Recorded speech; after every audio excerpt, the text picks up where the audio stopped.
हे guys, welcome और welcome back to another चायरॉक video. तो आज हम बात करेंगे रिजेंटमेंट वर्सेस एंगर की।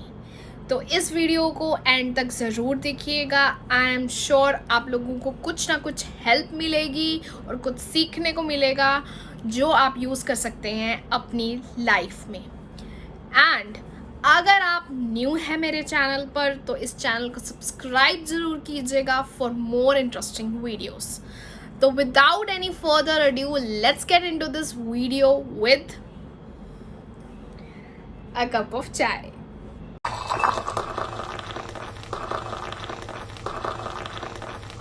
गाइज, एंगर का मतलब तो आप सबको पता ही होगा कि क्या होता है, लेकिन हो सकता है कि रिजेंटमेंट का मतलब आप में से बहुत लोगों को पता ना हो। तो आइए चलते हैं और जानते हैं रिजेंटमेंट का मतलब क्या होता है।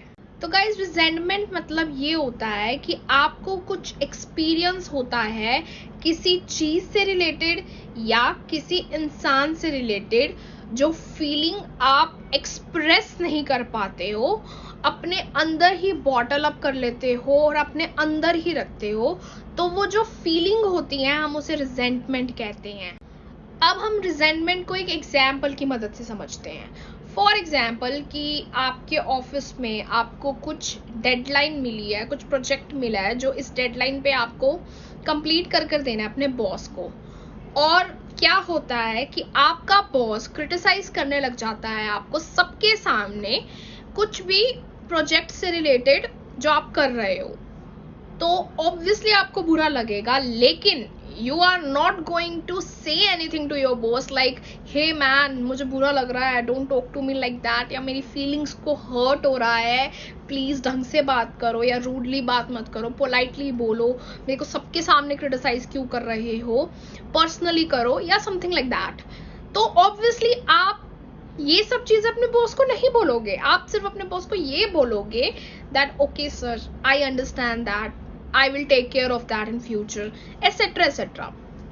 तो जो वो सिचुएशन में आपको क्रिटिसाइज किया गया है सबके सामने, पर जो आप रियल में फील कर रहे हो, आप अपने बॉस को नहीं बोल पाए, उस फीलिंग को आप अंदर ही अंदर बॉटल अप कर लोगे, या फिर आपको बहुत ज्यादा बुरा लगेगा, आपको रिजेंटमेंट होगा, आप कह नहीं पाओगे। तो बेसिकली रिजेंटमेंट इज अनएक्सप्रेस्ड एक इमोशन है जो आप सामने वाले को बता नहीं सकते हो कि आपको कितना हर्ट हो रहा है या पेन हो रहा है। अब जब हमें पता चल गया है एंगर और रिजेंटमेंट का मीनिंग, तो अब हम पहले बात करते हैं एंगर की। आपने कभी नोटिस किया है कि जब भी आप गुस्सा होते हो तो आप बहुत सारी ऐसी चीजें बोल देते हो सामने वाले को जो आप बाद में रिग्रेट करते हो। कभी आपने सोचा है कि ऐसा क्यों होता है हमारे साथ? लेट मी टेल यू, क्योंकि हम अपने गुस्से को इतनी ज्यादा पार दे देते हैं कि हम भूल जाते हैं कि हमें क्या कहना है। पर्सनली अगर मैं अपनी बात करूं तो मेरे को बहुत ज़्यादा गुस्सा आता है, तो मैं वेज ढूंढती हूँ कि मैं कैसे अपने गुस्से पे कंट्रोल कर सकती हूँ या अपने गुस्से को हावी मत होने दूँ अपने ऊपर। तो मैंने एक आइडिया ढूंढा है। तो let's talk about that first, कि जब भी आपको गुस्सा आ रहा हो, किसी भी सिचुएशन में आप ऐसी हो जब आपको बहुत ज़्यादा अग्रेशन फील हो रहा हो और आपको पता चल जाए कि अब अग्रेशन जो है वो आपके ऊपर डोमिनेट कर रहा है, तो क्या करो कि उस सिचुएशन से बाहर आ जाओ या उस इंसान से आप बात ही मत करो जब तक आपका गुस्सा ठंडा नहीं हो जाता, जब तक आपका पूरी बॉडी आपकी चिल डाउन नहीं हो जाती। बिकॉज यही होता है गुस्से में, जब हम अग्रेसिव होते हैं हमारी बॉडी बहुत ज़्यादा हीट प्रोड्यूस करने लग जाती है।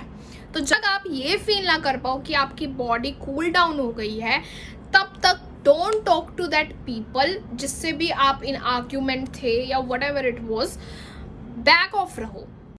सी आई बिलीव कि गुस्से में बहुत ज़्यादा चीज़ें मेसी हो जाती हैं और आप बहुत सारी चीज़ें और लोग खो सकते हो गुस्से में आकर, जो आप चाह कर भी वापस नहीं पा पाओगे।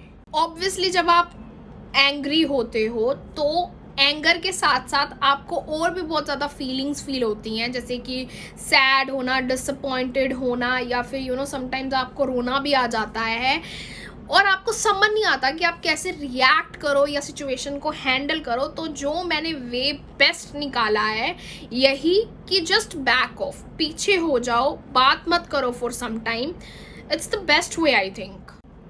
क्योंकि जब हम एंग्री होते हैं तो हमें लगता है कि मेरी तो कोई गलती नहीं थी, मेरी तो इंटेंशंस प्योर थी, मैं तो उसका भला चाहता था या चाहती थी, पता नहीं सामने वाले ने ही लड़ाई को इनिशिएट किया या आर्ग्यूमेंट में बदल दिया डिस्कशन को। तो जब आप बैक ऑफ हो जाओगे ना इस सिचुएशन से, ठंडे होके सोचोगे, तो मे भी हो सकता है कि आपको ये रियलाइज हो कि क्या पता सामने वाले की इंटेंशंस भी प्योर थी, क्या पता वो भी आपका भला चाह रहा हो, क्या पता वो भी सही कह रहा हो। तो it's all about point of view. And one more thing जो मैंने एनालाइज की है वो ये है कि जब आप एक आर्ग्यूमेंट में होते हो, एक ऐसी सिचुएशन में होते हो, तो टाइम्स बहुत सारे लोगों को ऐसा लगता है कि उनको सब पता है, उन्होंने सब देखा हुआ है, उनको सब पता है, सब एक्सपीरियंस है, even if they don't know a thing, फिर भी उन्हें लगता है कि नहीं हम सुपीरियर हैं, हमें सब पता है। तो जब बात सुपीरियर और इन्फीरियर की आ जाती है, जब कोई इंसान आपको इन्फीरियर होके देखने लगे कि मैं सुपीरियर हूँ, तो बात बहुत ज़्यादा बिगड़ जाती है। क्योंकि येस इट्स ट्रू कि ह्यूमन बींग्स को सुपीरियर होना बहुत ज़्यादा पसंद है, ह्यूमन बींग्स को बहुत अच्छा लगता है कि जब उनके पास पावर होती है, इवन दो इन हाथ्स ऑफ हाथ उनको पता होता है कि वो कुछ आर्ग्यूमेंट में या कुछ ऐसे सिचुएशन क्रिएट कर रहे हैं जहाँ पे वो गलत हैं और या गलत बोल रहे हैं, लेकिन क्योंकि सुपीरियर होना अच्छा लगता है, क्योंकि पार अगर हाथ में आ जाए तो बहुत अच्छी फीलिंग आती है, तब भी वो इंसान पीछे नहीं हटता या चाह कर भी चुप नहीं होता। गाइस सिंपल सी बात है, जो हम जितनी जल्दी समझ जाएं हमारे लिए अच्छा होगा कि हम किसी की भी एक्शंस की या फिर थॉट्स की रिस्पॉन्सिबिलिटी नहीं ले सकते। हम सिर्फ अपने एक्शंस और थॉट्स की रिस्पॉन्सिबिलिटी ले सकते हैं। हम किसी और के लिए रिस्पॉन्सिबल नहीं है कि वो कैसे सोच रहा है या कैसे रिएक्ट कर रहा है या कैसे बिहेव कर रहा है। हम सिर्फ अपने लिए रिस्पॉन्सिबल हो सकते हैं, और जितनी जल्दी हो सके हम इस चीज़ पर काम करना शुरू कर दें, उतना ही ज़्यादा हमारे लिए अच्छा होगा। तो अब यहाँ पर ये क्वेश्चन आता है कि क्या करें इन इमोशंस का, क्या करें एंगर का, क्या करें रिजेंटमेंट का। फर्स्टली तो मैं जो सोल्यूशन दूंगी आपको वो मे भी हो सकता है कि आप में से कुछ लोगों को फनी लगे, but trust me it really helps. मैंने खुद किया हुआ है एंड बहुत ज़्यादा दिल को शांति मिलती है। वो ये कि मेरी सोशियोलॉजी डिपार्टमेंट में एक मैम होते थे, उन्होंने एक बार बोला था कि अगर आपको कुछ भी फीलिंग हो रहा है, जैसे रिजेंटमेंट, एंगर, सैड, डिसअपॉइंटेड, तो होता है कभी कभी कि हम लोगों को एक्सप्रेस नहीं कर पाते कि हम क्या फील कर रहे हैं, या अगर कर भी पाते हैं तो हम बिट्स एंड पीसेस में बताते हैं, ऑनेस्ट होकर नहीं बोलते। तो क्या करो आप कि एक पेपर पे सब कुछ लिख डालो, जो भी आप एक्सपीरियंस कर रहे हो किसी सिचुएशन को लेकर या किसी ह्यूमन बीइंग को लेकर, ऑनेस्टली लिखो, बी ट्रू टू योरसेल्फ कि आप क्या फील कर रहे हो, एंड देन या तो जला दो या फ्लश कर दो या कहीं बहा दो, अपने साथ मत रखना। क्योंकि अगर आप अपने साथ रखोगे उस पेज को तो वो फिर आपके साथ ही रहेगा, वो आप लेट इट गो नहीं कर पाओगे, और वो कहीं ना कहीं कैसे ना कैसे जाकर आपको ट्रिगर हो भी जाएगा। तो जब आप पेज पर लिख रहे हो सब कुछ, तो जस्ट फ्लश इट आउट, या जला दो या फिर बहा दो, बट अपने साथ मत रखना। ये वाला भी मैंने अपनाया हुआ है, इसीलिए मैं आपके साथ शेयर कर रही हूँ। बहुत ज़्यादा काम फील होता है इस वे को अपनाने से। सेकेंडली आपको खुद ही ये चूज करना पड़ेगा कि आप किसी भी सिचुएशन या किसी भी इंसान को लेकर अगर रिजेंटमेंट या एंगर फील कर रहे हो, तो आप क्या सच में हील करना चाहते हो उस चीज से related.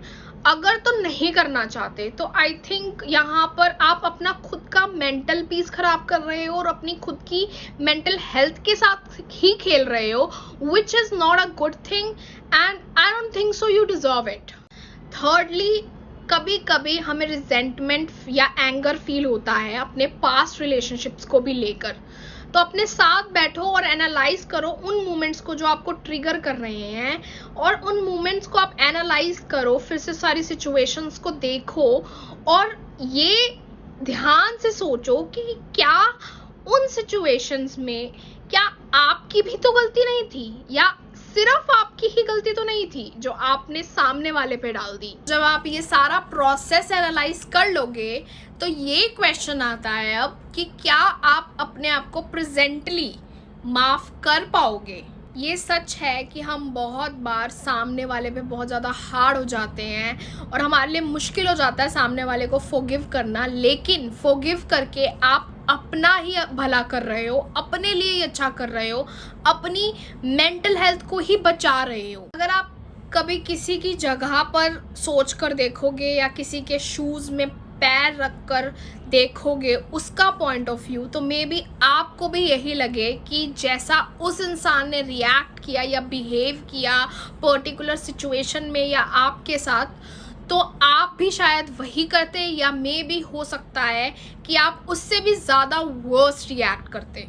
In the and guys मैं यही कहूँगी, जैसे मैंने अपनी पहली एक वीडियो में भी बोला था कि हेल्दी रिलेशनशिप्स बनाना अपनी लाइफ में स्टार्ट करो, क्योंकि जो हेल्दी रिलेशनशिप्स होंगे हमारे लाइफ में वो हमें स्टेबिलिटी की तरफ ले जाएंगे, पर्सनल ग्रोथ की तरफ ले जाएंगे और हमें एक ऐसा न्यू पर्सपेक्टिव देखने में मजबूर करेंगे या हेल्प करेंगे जो हम शायद खुद से भी नहीं देख पा रहे थे। तो हेल्दी रिलेशनशिप्स बनाओ, वो आपका रिजेंटमेंट में एंड एंगर में बहुत ज़्यादा हेल्प करेंगे, एक वे दिखाएंगे आपको। So this is it for this episode guys. I will see you super soon in another Chai Talk video. Till then, take care of yourself, stay sane, stay happy and stay safe. Cheers. Bye bye.